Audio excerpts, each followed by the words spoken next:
첫 번째 아니었어. 몇 주 전에 지하철에서 마구잡이로 핸드폰, 스마트폰을 이용해 60대 아저씨를 구타하던 한 여성이 인터넷에서 화제가 됐어요. 이 영상으로 다 찍혀 있는데도 불구하고 그냥 온갖 그런 폭행과 막말을 했었던 사건인데, 이 사람이 이 재판에 넘겨졌습니다. 그리고 재판부에서 오늘 이제 증언이 있었는데, 어떤 내용이 나왔을까요? 아주 충격적입니다. 이 여자분은 자기가 이제 경찰백이 있다고 얘기를 했어요. 경찰백이 있다 이러면서 큰 소리를 쳤는데, 예, 경찰백이 있다던 지하철 폭행녀가 재판에서는 왕따로 후유증이 크다는 이야기를 했다고 합니다. 서울 지하철에서 술에 취해 60대 남성의 머리를 휴대전화로 때린 20대 여성이 학창시절 따돌림을 당해 후유증이 크다고 주장을 했다. 검찰은 이 여성에게 2년을 구형했는데, 특수상해 및 모욕 혐의로 재판에 넘겨진 20대 여성 A씨의 결심 공판을 진행한 상황에서 검찰은 위험한 물건을 이용해 상해가 발생한 점과 합의가 되지 않은 점을 고려했다며 구형 2년을 때린 이유를 밝혔습니다. A씨는 피해자 측이 연락처 등 인적 상황 공개를 거부해 합의에 이르지 못했다. A씨는 공소 사실을 모두 인정하며 반성하고 있다며, 합의에 이르지 못했지만 합의를 위해 노력했다는 점과 김씨가 우울증 등 치료가 필요한 상태에서 했다는 점을 고려해달라. 갑자기 우울증.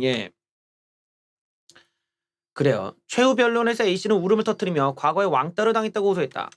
초등학교 때부터 고등학교 졸업까지 왕따를 계속 당했고, 대학교에서도 따돌림을 당해 1년 넘게 집 밖에 안 나가고 페인처럼 지낸 날도 많았다. 10여 년간의 왕따는 큰 후유증으로 남았다. 간호조무사 일을 하며 받은 스트레스로 노인을 싫어하는 마음이 생긴 것 같다는 주장도 했다. 간호조무사 때도 상처를 많이 받았는데 실습할 때부터 노인들을 싫어하기 시작했던 것 같다. 정신적으로 문제가 있었는지 몰랐는데 정신적 진단을 한 번도 받지 못한 부분에 대해 후회하고 있다며, 우울증이 아닌가 싶을 때도 있었다. 그러니까 우울증 판정을 받은 것도 아니야. 재밌네요. 진술 과정에서 계속 훌쩍이던 A씨는 두 번 다시 법의 심판을 받는 잘못을 저지르지 않게 바르게 착한 마음으로 살아가겠다고 고개를 숙였는데, 이 A씨가 전동차 내부에 침을 뱉자 B씨가 가방을 붙잡아 내리지 못하게 했는데, 이에 격분한 A씨가 나 경찰백이 있다, 더러우니까 손 놔라 소리 지르며 폭력을 행사해. 그래요. 어쩌다 우리 사회가 이렇게 됐는가. 요즘은 이제 정말 웬만한 비밀이 없으니까 이런 사건들은 원래 있었는데 요즘에 와서 많이 드러나는 건지도 모르죠.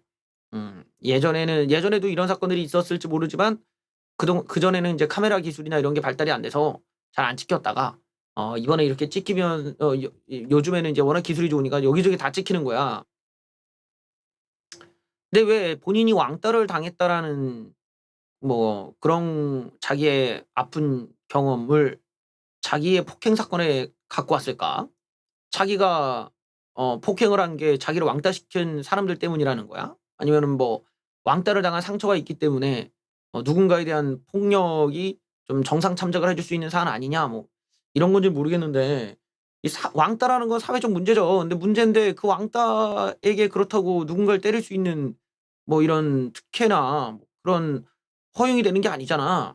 뭔가 변호사가 아무래도 좀 그렇게 뭔가 좀 이제 뭔가 피해자 코스프레 할 거 없냐 해 갖고 갖고 온 것 같긴 해요.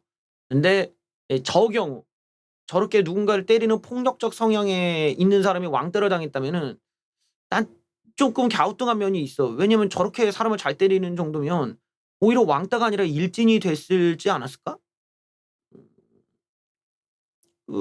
아니 저렇게 사람이 많은 데에서 "나 경찰 있어." 이러고 막 사람을 몇 번을 이렇게 때리고 막 이럴 정도의 깡이면은 오히려 일진이 됐을 수가 있잖아.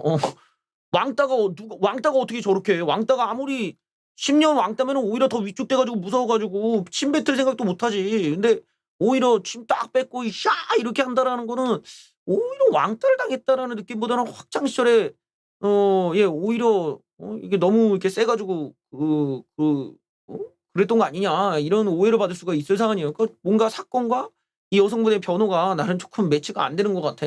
어느 왕따가 대체 이 침을 뱉고 이걸 하냐. 아, 오늘은 술술술술술술술 술요일이라고요. 예. 아, 난 이런 얘기 들으면 진짜 술맛 나더라. 진짜 야야야 오늘은 술술술 술요일이지. 그러면 그걸 보고 나는 좀 성격이 그래. 야, 이 새끼야. 자식 뭔 술이야. 그냥 발 닦고 자. 난 그런 타입 아니거든. 술술술 술요일이야? 그러면은 그렇지 술술술 술요일. 야, 네가 쏘냐? 그럼 내가 쏘지. 오케이 칼 이러고 그냥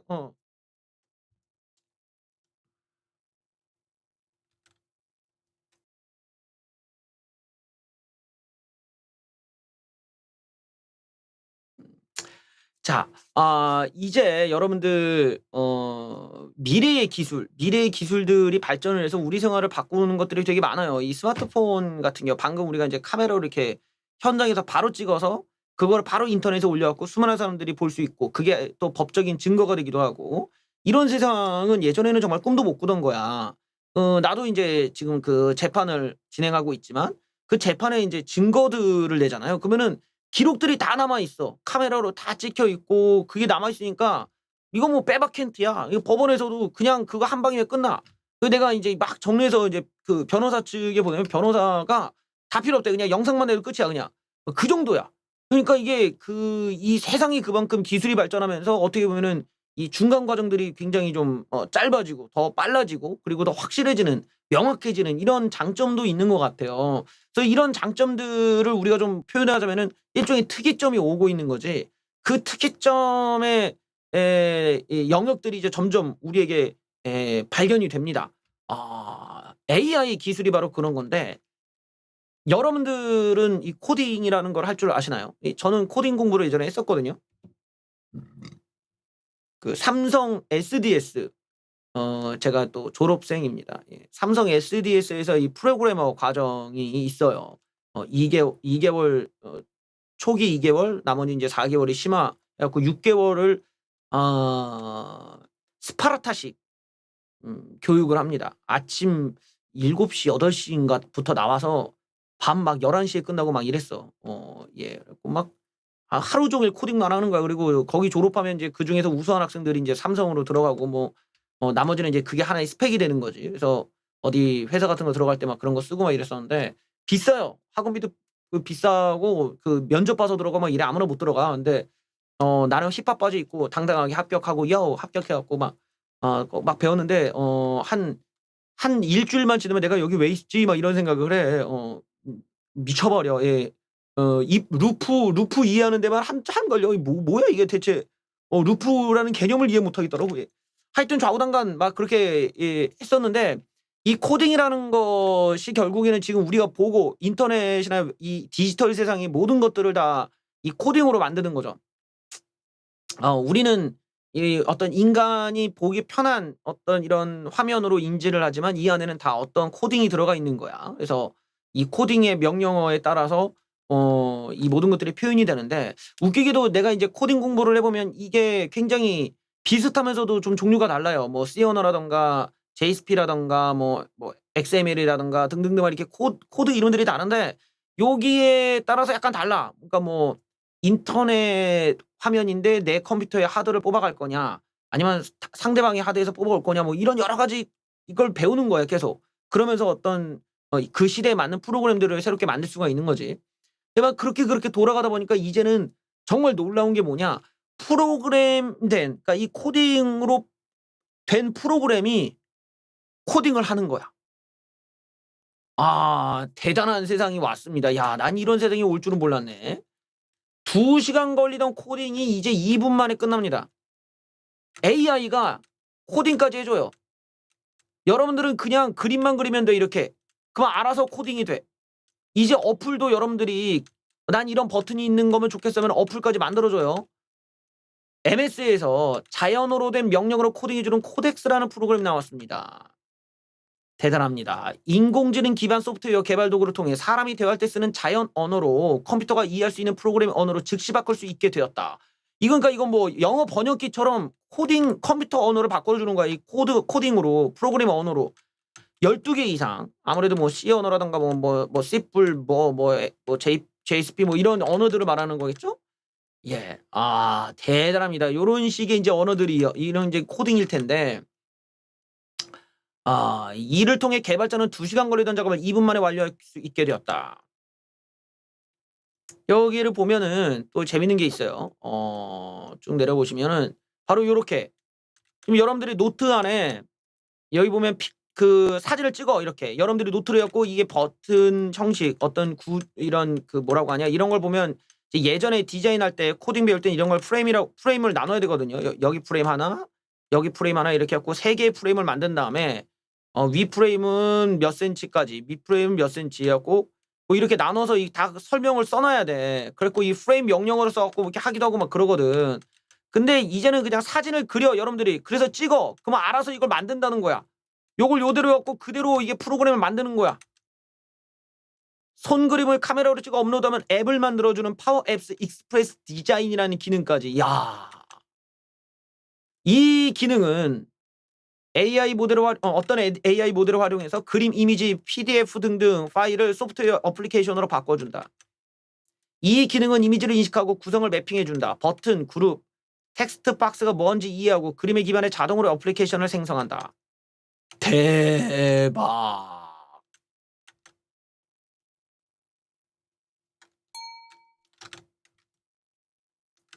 저거라면은 이제 그 벌레소년 어플이 가능한 거예요. 벌레소년 어플이 가능해서 예를 들어 벌레소년 방송 보기, 벌레소년과 카톡하기, 벌레소년 이메일 보내기 뭐 이런 버튼을 내가 이제 그려놓고 딱 찍으면은 그 어플이 딱 만들어지는 거야.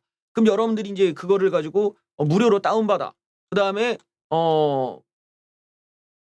그 어플을 통해서 여러분들이 예약을 하는 거지. 그냥 얘가 방송을 한다 그러면 그냥 틀어버려. 그냥 틀어버리니까 여러분들이 굳이 누르지 않아도 거기서 예약을 해.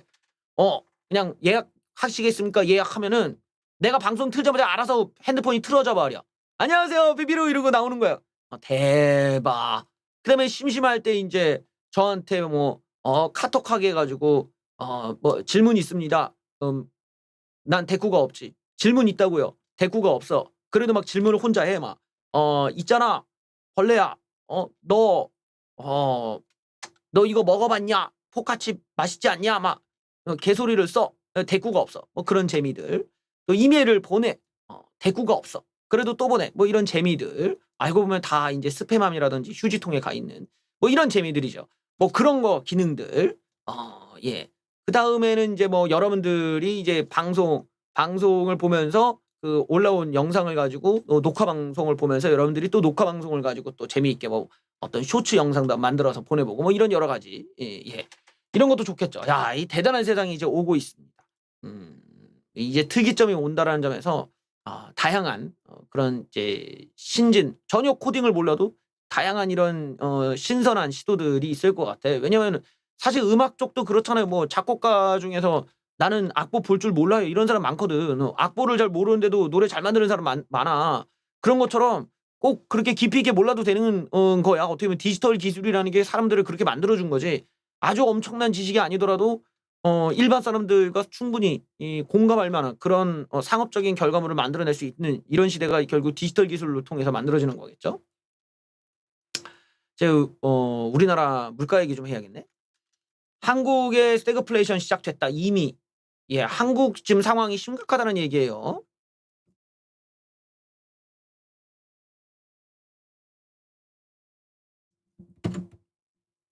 한국 경제가 이미 경기 침체 속 물가 상승이라는 스태그플레이션 상태에 진입했다는 분석이 등장했다.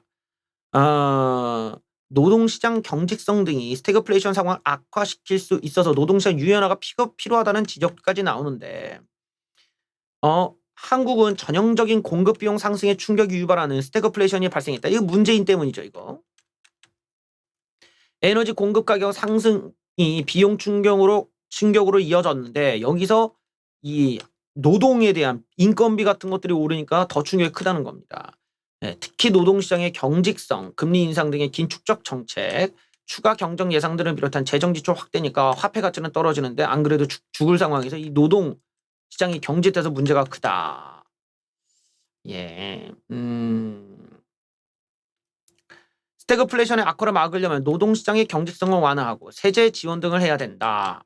라는데 사실 이게 물론 이제 우리나라 같은 경우에 노조 같은 애들이 계속 그 임금을 올리고 우리나라는 되게 임금 정책이 복잡하잖아요. 뭐 주당 뭐 주휴수당도 줘야 돼. 뭐 출산했다고 출산했으니까 휴가도 줘야 돼. 별거 다 줘. 그렇게 보면 벌써 최저임금이 10,000원이 넘어가는데도 그래도 만족을 못하고 더 달라는 거야. 근데 어떻게 보면 노동자 입장에서도 고통받는 거는 돈을 돈대로 받았는데도 나가서 돈을 쓰려면 다 비싸졌어. 이게 악순환인 거지 결국.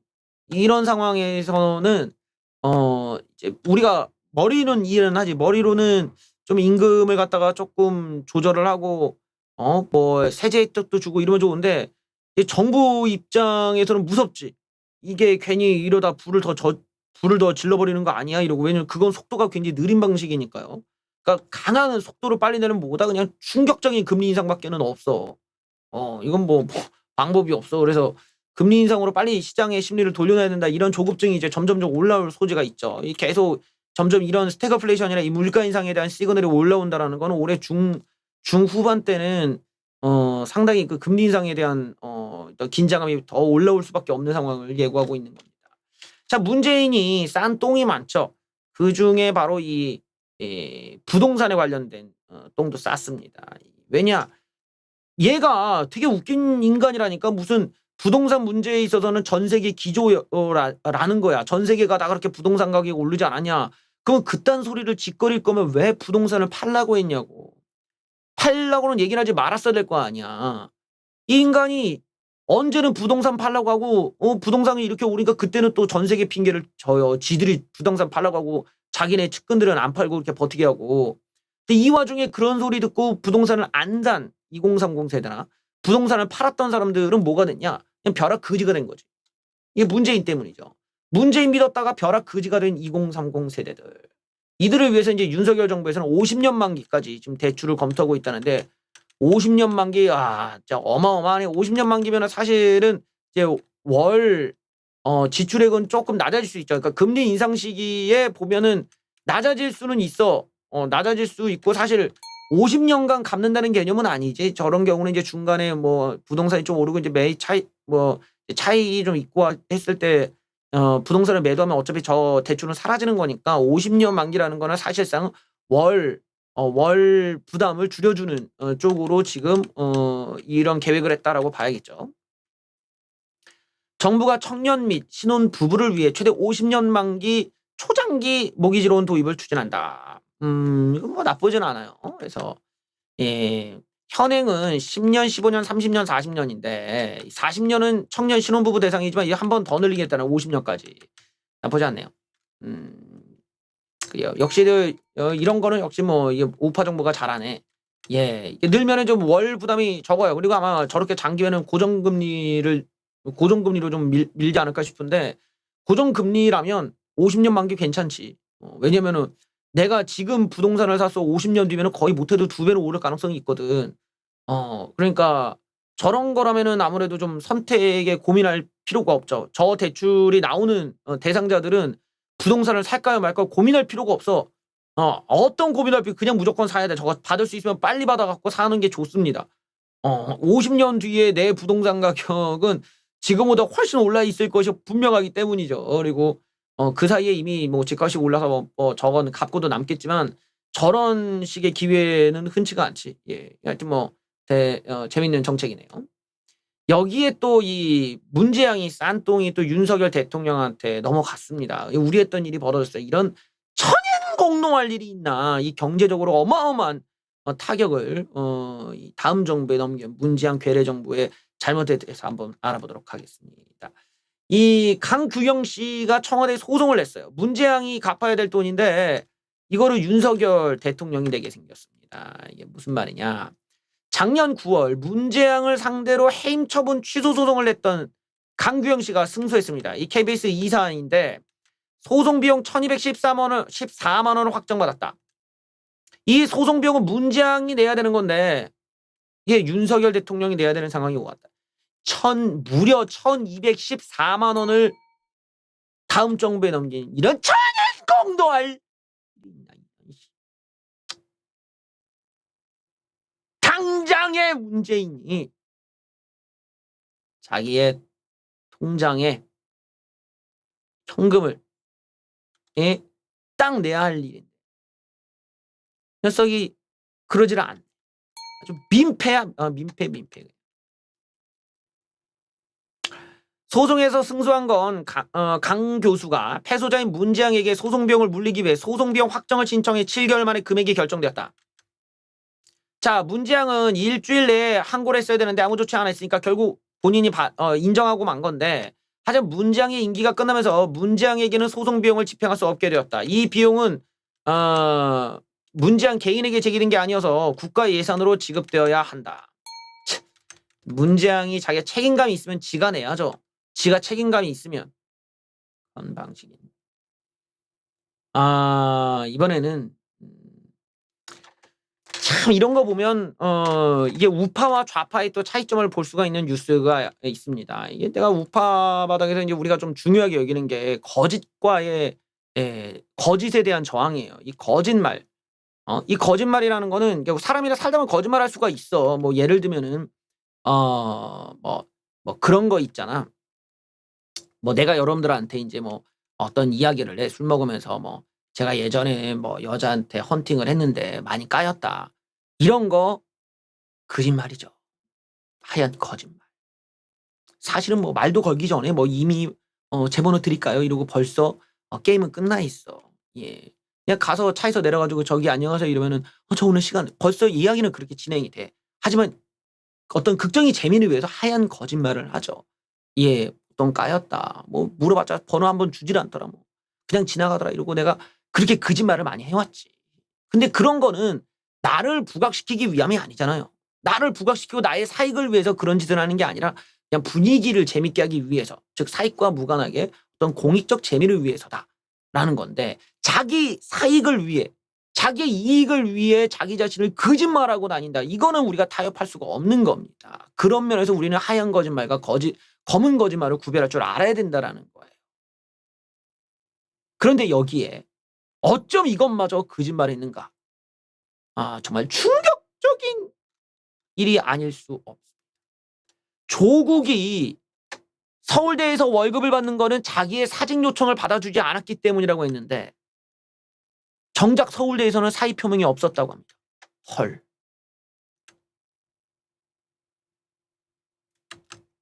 야, 얘는 진짜 얘는 진짜 대단하구만. 자, 조국이 서울대에 사직을 표명했다고 밝혔던 것에 대해서 사의 표명이 없었다는 서울대 공문이 왔다.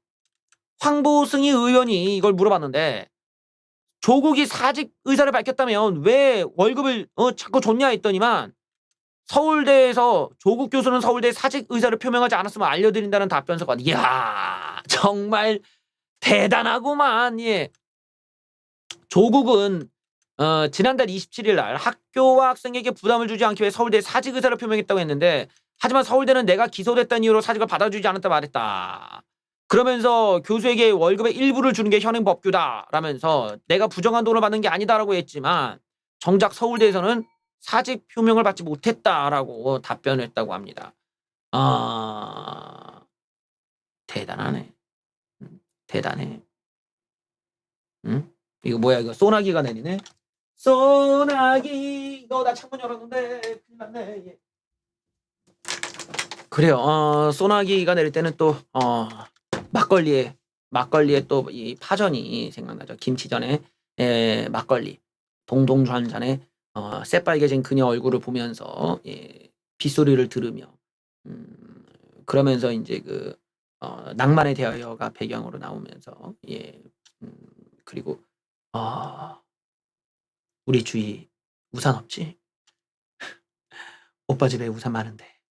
이러면서 이제 뻐꾸기를 날리던 뭔 소리 하는 거야? 예. 자, 이러면서 우리가 이 거짓말에 대해서 우리가 어떤 거짓말들은 이 검은 거짓말이고 어떤 거짓말이 하얀 거짓말인지를 다시 한번 우리가 파악할 줄 알아야 된다. 예. 그런 면에서 이 조국의 어떤 저런 발언들을 우리가 또 잊지 말자. 이런 게 또 이 좌우의 차이점이다라는 걸 우리 또 알아둘 필요가 있겠죠. 자, 윤석열 정부, 이 윤석열 정부를 얘기를 하자면 굉장히 기대가 되는 부분들이 여러 가지가 있어요. 그 중에 하나가 바로 안보 관련이에요. 문재인 괴뢰 정부 때는 얘네들이 안보관이 되게 불투명했다라는 거야. 왜냐면은 당장에 북한이 미사일을 쏴도 무슨 발사체네 뭐 대응도 안 하고 발표도 안 하려고 하다가 나중에는 그냥 발사체라고 막 어떻게든 그걸 오히려 덮어주고 무슨 뭐야 우리의 재산이라고 할 수 있는 그 판문점 건물이 막 날아갔는데도 불구하고 안보를 잘 지켰다는 헛소리라고 있고 뭔가 생각이 좀 이상한 거야. 얘네들이 안보관이 되게 이상한 애들이 불량스러운 거지. 국민들이 걱정하고 있는데 지들은 괜찮다고 하면서 정신승리하고 여기서 윤석열 정부는 어떤가? 3분 만에 대통령 보고하고 4시간 뒤에 미사일 맞대응까지 해버렸습니다. 달라진 윤석열 정부의 안보 대응력을 한번 보시죠. 머리도 못하고 그냥 오신 거야 그냥. 예. 전광석화처럼 빠르고 과감하다. 자, 다수의 전문가들은 이번에 윤석열 정부의 첫 NSC 이 국가안전보장회의를 지켜본 뒤 이런 평가를 내놓았다. 북한의 전략을 미리 예측하고 대응 방안을 면밀하게 시나리오로 짜놓았기 때문에 가능한 일이었다. 북한이 이번에 이 탄도미사일 3발을 발사했는데 이 사실을 윤석열에게 알린 시간은 6시 3분. 6시 3분. 그러니까 북한이 두 번째 미사일을 쏘기도 전에 바로 전달. 바로 즉방으로 전달. 그리고 바로 7시 10분 전후 대통령실로 출근해서 이게 뭐냐 정광석화처럼 빨리 오늘 중으로 북한이 미사일을 발사할 것으로 예측했고 이게 맞아떨어졌다. 민감한 군사정보를 국민들에게 세세하게 공개한 것도 과거 문재인 괴뢰 정부와 달라진 모습이다. 합참은이나 북한이 쏜 미사일을 세부적으로 발표하면서 발사 시점도 분단위로 공개했다. 문재인 괴뢰 정부에서 정체불상의 발사체라고 공개를 꺼리던 이거 웃기는 인간들 아니야. 박근혜 정부 때는 모든 공개를 해놓고 북한이 한 짓에 대해서 공개도 못해. 이제 여적죄를 처벌받아야 돼 이거. 대통령실에서는 미리 북한의 도발을 예상하고 실제 도발을 하자 사전 준비된 매뉴얼이 입각해 대응 방안을 내놓았다. 앞으로도 달라진 대통령의 위관리 리더십을 국민들이 체감할 수 있게 될 것이라고 한껏 홍보를 하셨다고 합니다. 그래요. 중요하지. 중요해요. 어쨌든 이렇게 우리나라의 대통령 한 명이 바뀌었을 뿐인데 뭔가 안도하고 안심하고 살아갈 수 있다라는 점에서 정말 좋지 않나. 그리고 이런 모습을 봤으니까 여러분들도 오늘 밤은 두 발 뻗고 푹 주무셔도 될 것 같습니다. 노조 돈으로 당비를 냈어. 민주당비를 말이야. 노조 돈으로 민주당 당비를 낸 노조위원장이 있었습니다. 대단하구만. 민주당 권리당원인 일부 노동조합원들이 당비를 노조 돈으로 대신 납부한 의혹으로 경찰 조사를 받고 있다고 합니다. 검찰에 송치되기도 하고 기업은행 노조위원장 A씨는 정치자금법 위반 혐의로 지금 송치가 됐습니다. 이 사람 보니까 2020년 민주당 권리당원 노조원들 중 정책대의원으로 선임된 160여 명이 매달 1,000원씩 당비를 납부하던 것에서 직책당비로 매달 5,000원씩 납부해야 하자 그 인상분 300여만 원을 노조 돈으로 대납했다. 노조 돈으로 민주당 당비를 낸 것이다. A씨는 대의원인 노조들에게 나중에 돈을 돌려주겠다며 같은 해 4개월간 당비 5,000원을 내고 대의원 자격을 유지해달라고 요청했고 실제로 이들의 계좌로 노조 돈 2만 원을 송금했다. 이러면서 해놓고서 그거를 저쪽으로 보냈다. 현행 정치자금법상 노조와 같은 법인은 정당에 자금을 기부하는 게 불법이다. 이를 알게 된 A씨가 작년 당비를 대납해준 직원들의 급여에서 2만 원을 공제했고 이에 대한 반발을 무마하기 위해 노조 돈으로 3만 원 상당의 대가성 기프티콘을 발송한 것으로 야 머리 굴리는 거 봐라 이거. 그러면서 노조의 정치력을 키우기 위해 노조원들에게 정당에 가입하라고 권유했고 실제로 노조원들은 민주당에 1,700여 명에 가입한 것으로 비롯해 국민의힘과 정의당 등에 가입한 것으로 알려졌다. 야 여기저기 다 넣어 들어갔다 이거야. 노조 돈도 횡령하고 그 노조 돈으로 일단은 민주당 당비를 냈다. 민주당에서도 이 사실을 알고 있었냐 모르고 있었냐에 따라 또 얘기가 달라질 수 있죠. 알고 있었다면 공범이고 횡령범이 될 수도 있고 그리고 불법을 방조했기 때문에 방조죄도 있고 직무유기죠. 그걸 신고했어야 되는 민주당이 그걸 오히려 받아줬고 좋다고 했으니 엄중한 법의 처벌을 민주당이 받을 수도 있지 않을까 하는 생각을 해봅니다. 우리 사회가 내가 참 윤석열 정부로 바뀌어가는 과정을 보면서 우리 사회가 정말 빨리 변해간다고 난 느낄 때가 많았어요. 근데 그 중에 한 부분이 뭐냐면 이 페미니즘에 대한 생각이야. 예전에는 우리 사회가 이런 남녀 차별 문제에 대해서 그렇게 큰 관심을 갖고 있지도 않았고 그렇게 심각하게 접근하지도 않았거든. 그러다 보니까 어느 순간 이런 어떤 여성 운동가라고 하기도 뭐한 이런 좀 덜 떨어진 애들의 황당한 주장들을 너무 무덤덤하게 그냥 바라만 봤던 거지. 근데 실제로 거기에서 수많은 사람들은 상처를 받고 또 누군가는 고통을 받고 심지어 같은 여성도 괴롭히던 이런 결론으로 계속 이제 반복돼 왔습니다. 어느 순간 이 페미니즘의 과도한 주장들, 또 남성을 혐오하고 자기들이 오히려 여성을 괴롭히고, 즉 어떤 좌파의 불리한 정치적으로 불리함을 가하는 여성들에 대해서 오히려 공격적인 이런 이중적인 태도의 꼴페미들에 대한 반감들이 사회의 분노를 또 사기도 했죠. 그리고 그런 것들이 역설적으로 페미니즘과는 좀 거리를 두었던 우파 진영에게 좀 지금은 도움을 주고 있는 구조가 됐다고 할 수 있습니다. 즉 다시 말해서 젊은 우파 지지층의 흡수는 반페미니즘을 기반으로 하고 있다라는 거예요. 이 반페미니즘이 없는 상태에서 젊은 우파라는 거는 좀 생각하기가 어려워. 그런 점에서 지금 어떤 젊은 층 안에서 이 우파들의 정신이 반페미로 똘똘 뭉쳐 있다.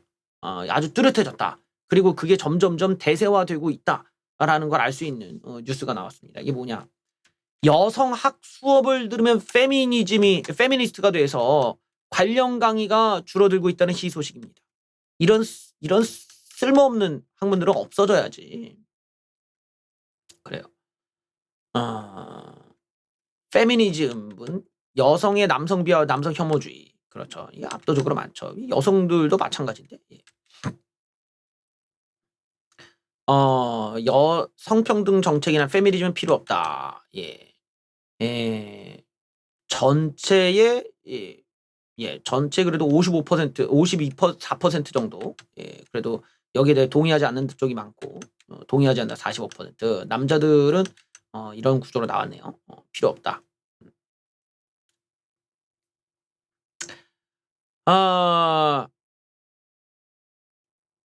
이런 의식 변화가 일어나고 있는데, 자, 최근 여성주의 교지에서 활동했던 A씨는 페미니즘 활동을 한다는 소문이 날까봐 학생들 분비는 점심시간에 동아리방에 들어가지 못했다.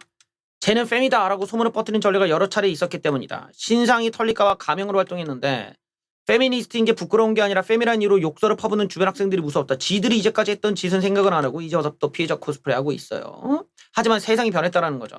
자, 페미니즘 강의가 학생 수 부족으로 폐강이 되고 여학생 휴게실은 남성 차별이라는 공격을 받고 있다. 군대의 페미니즘은 금기어가 되었고 남녀 사이 보이지 않는 벽이 생겨버렸다.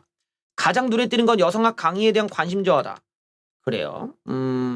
남성들의 반발이 거세지면서 강단위 여성학이 길을 잃었다는 평가가 지배적이다. 건국대에서 페미니즘과 성강의를 할 때 매 학기 100명 정도 있었던 수강생이 30명으로 줄더니 내가 학교를 떠난 뒤엔 연달아 폐강이 되어버렸다. 상당수 여학생들은 페미니즘 수업을 들으면 취업에 불이익을 받는다 생각하고 남학생도 왜 그런 수업을 받느냐고 낙인을 찍는다. 대학가로 입선 단톡방 성희롱 사건도 남녀 불신을 심화시킨 원인이다. 친했던 남자 선배가 여성들 몸을 불법 촬영한 일이 있었는데 나도 피해자였다.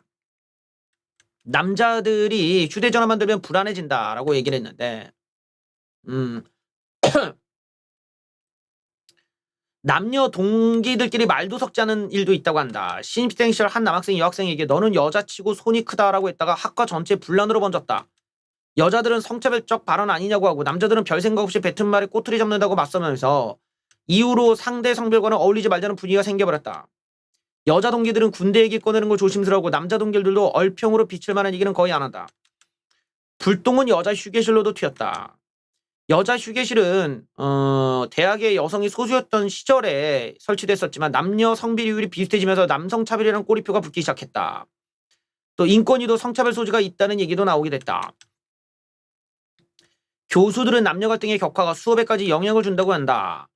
젠더와 법 강의를 시작한 최모 강사는 선배 강사들의 페미니즘 강의는 남녀 학생 모두 온갖 트집을 잡아 난리를 친 다음에 아무도 맞지 않더라. 교수들은 유명한 교재 하나 잡아 그걸 읽기만 해라. 네 생각은 보트니 말하는 조언을 했다.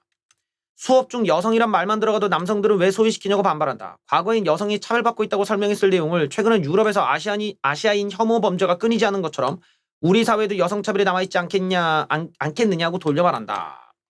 아주 좋은 현상이에요. 이런 거는 페미니즘이 그동안 우리들 그 수많은 국민들에게 가했던 폭력에 대한 대가죠. 이제 그걸 자기네들이 돌려받는 거예요. 돌려받는 거고 여성이 차별받는다라는 걸 학문화시켜서 우리가 가르칠 만한 가치가 있는가 싶기도 해. 왜냐하면 정작 그렇게 주장하는 여자들이 자기 어머니한테는 그렇게 가부장적인 요구들을 하니까 엄마 밥 차려줘, 엄마 빨래 해줘, 엄마 이거 해줘, 엄마 이거 좀 꼬매줘. 다 지들도 자기네 집에 가면 엄마한테 집안일 다 떠넘기고 나중에 지 자식 나와도 엄마가 길러줘 이러고 엄마한테 다 떠넘겨. 그렇게 지들도 가부장제의 수혜를 누리면서 딴 데 가서는 가부장을 반대한대. 누구보다도 지들이야말로 가부장적이 돼. 누구보다도 자기네들이야말로 엄마를 그렇게 핍박을 하고 엄마한테 다 떠넘겨놓고 지들은 거기에 대한 죄책감도 안 느껴. 이런 오만방자고 건방지게 어떻게 학문이 될 수 있냐 이거야. 우리 사회에서 적어도 여성적인 그런 차별을 얘기한다 그럴 거면은 하다못해 뭐 3대 독자 집안에 3대 독자 집안에 시집을 와서 증조 할아버지까지 내가 제사상을 다 차렸다. 이 정도면은 얘기할 수 있어. 그러면은 우리가 이건 남자로서 우리도 이런 경우는 좀 아니다.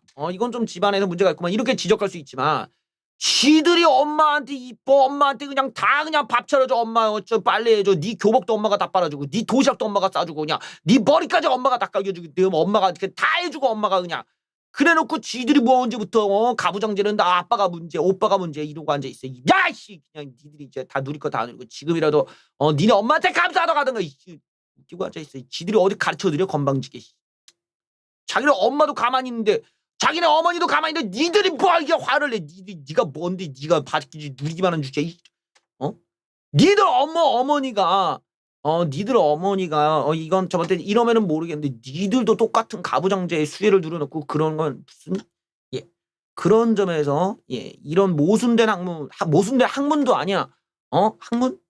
모순된 이런 개소리들은 우리가 들을 가치조차 없으니까 사회적으로 배척당하고 사라지는 겁니다. 의미가 있었다면 뭐 수긍하겠지만 맨날 모든 게 남자 탓이고 무슨 어쩌고저쩌고. 근데 그 가르치는 교수 새끼나 그 밑에 앉아있는 여자애들 빨고 있는 여자애들 똑같이 엄마한테 다 떠넘겨요. 지들 자식 엄마가 가래 엄마가 좀 맡아줘 이러고 엄마가 기저귀 좀 갈아줘 나 할 줄 몰라 이러고 이래놓고 지들이 밖에 나가서는 가부장이 어쩌냐고 앉아있어. 이런 점에서 내가 예전에 이제 그 집들이를 갔어. 집들이를 갔는데 한 남동생이 그런 얘기를 하는 거야. 자기가 집안일을 좀 해봤대. 자기 이제 우리들 다 모아놓고 이제 뭐 얘기를 해요. 자기가 집안일 해봤는데 여자들 너무 힘들겠더라. 내 마누라가 이해된다. 뭐 그런 얘기를 막 하더라고. 그래서 야, 그 말만 하지 말고 그러면 네가 집안일하고 안 해보고 밖에 나가서 일하라고 해. 그럼 되잖아. 이랬더니 말을 못해.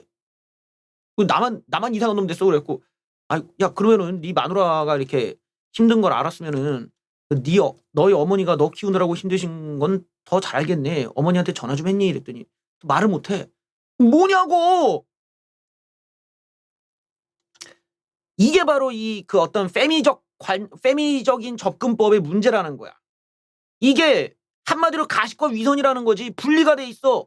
진정으로 이게 우리 어머니 세대, 우리 아버지 세대, 나야 세대, 그리고 내 자식들의 세대에서 이거 관통할 수 있는 것이어야 이념인데 그게 아니라 완전히 내 마누라한테 잘 보이기 위해 내 주변 여자애들한테 잘 보이기 위한 용도 말고는 아무짝에도 쓸모가 없는 거야. 그 결국에는 그래 너 뭐야 너 어머니가 얼마나 힘든지는 공감을 안 하는 거야 뭐. 그 분위기가 이상해져. 뭐야 이 바보 같은 주장은. 그렇게 집안일이 힘들고 힘든 걸 왜 마누라한테 넘겨. 네가 하고 마누라 보고 밖에 나가서 일하라고 마누라한테 쉬운 거 시키고 네가 집안일 하면 되잖아. 그건 또 마누라가 싫어해. 그것도 무슨 모순이냐고 또. 집안일 싫다며 독박육아 싫다며 그럼 독박육아 남자가 할 테니까 니들이 돈 밖에 나가서 300만 원 벌어와 씨 500만 원 벌던지 독박육아 같은 소리 하고 앉아있어. 독박 노동이지 씨. 어? 내가 맞벌이면 내가 인정을 해. 맞벌이여갖고 어쩔 수 없이 그런 거면은 그래 남자도 집안일 해야지 맞벌이면 되는데 독박육아 이씨 독박육아 내가 할게 씨 네가 나가서 500만 원 벌어와 씨. 하여튼 이런 것도 우리가 하나하나 예, 고쳐가야 될 것들이 아닌가 싶습니다. 빡치는데 얘기하다 보니까 빡치네요. 예, 독박 노동 예.